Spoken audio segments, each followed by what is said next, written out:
On his RT television show this morning, Alex Salmond shrugged off criticism that, by working for the Russians, he has reduced himself from erstwhile statesman to useful idiot. "Look," he said, "RT is no different from the BBC, a TV or a Sky.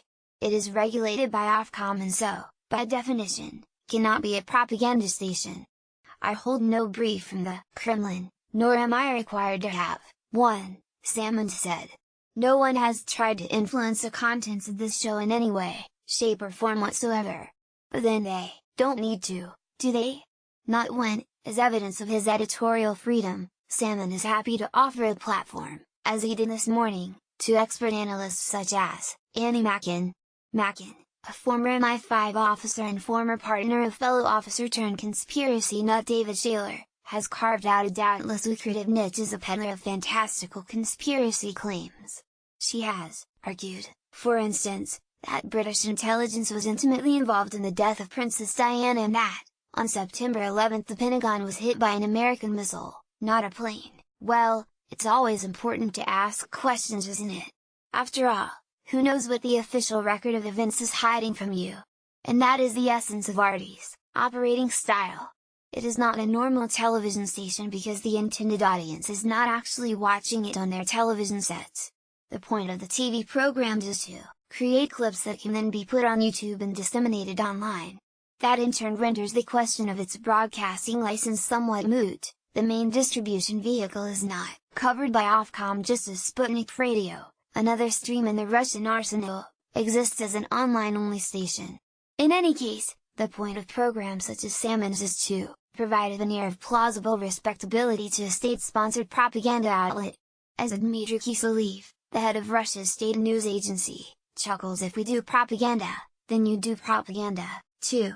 RT's editor-in-chief, Margarita Simonyan, cheerfully admits that RT is a weapon. In 2012, she told an interviewer that Russians needed RT for the same reason that the country needs a defense ministry.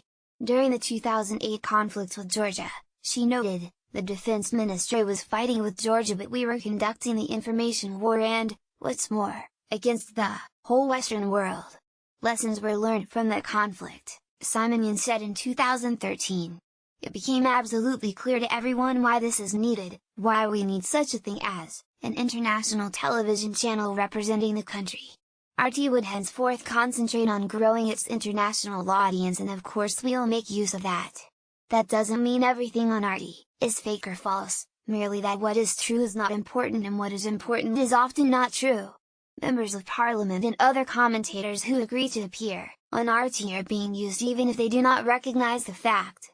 One such poor fool is Limbadovic, the former Liberal Democrat MP whom I last encountered, albeit many years ago, playing the Sash on a tin whistle in a Dublin pub.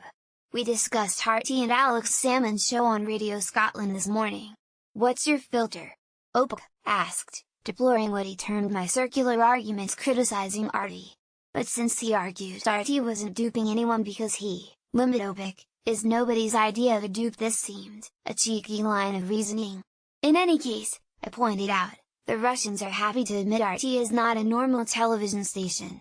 They make no secret of their ambitions, nor of the manner in which RT is a small but important part of their wider information offensive, the latest in a long line of Kremlin-sponsored active measures. If there's no truth and if everyone is crippled by their own filter, then there's no hierarchy of opinion or reason or evidence either. Every view has the same weight, so who's to say what's really true? Indeed, since the truth cannot be established, there's no need to go searching for it. The peculiar genius of Russia's information war lies in its wink-wink knowingness. Russian television outlets are happy knowing their viewers know much of the output is fake. But, they smirk, if this is fake, and look how easily this stuff is produced. Then mightn't the BBC be equally fake? Russian interests are advanced on several fronts. If you buy the crap, that's fine, but if the crap simply makes you think other people must be peddling crap, then that's fine too. Liberal democracies don't succeed in international confrontations by sacrificing their dearest held values of freedom of speech, Alex Salmond said today. Indeed not, though a corollary might also be appended noting that freedom of speech, such as that enjoyed by Alex Salmond, imposes no duty to make that speech in the service, witting or not, of the Kremlin regime. Salmond can, indeed should, say whatever he likes, but choosing to do so on RT is, revealing an entirely voluntary exercise on his part. Setting up shop on RT was a disgraceful thing to do in the first place, staying there now, after all this, is inexcusable. This, I should add, is not just my view. It is one shared by any number of SNP MPs and MSPs. No wonder the party Salmond led for so many years washes its hands of him, noting that he is just an ordinary private citizen. Private, yes, but also stupid.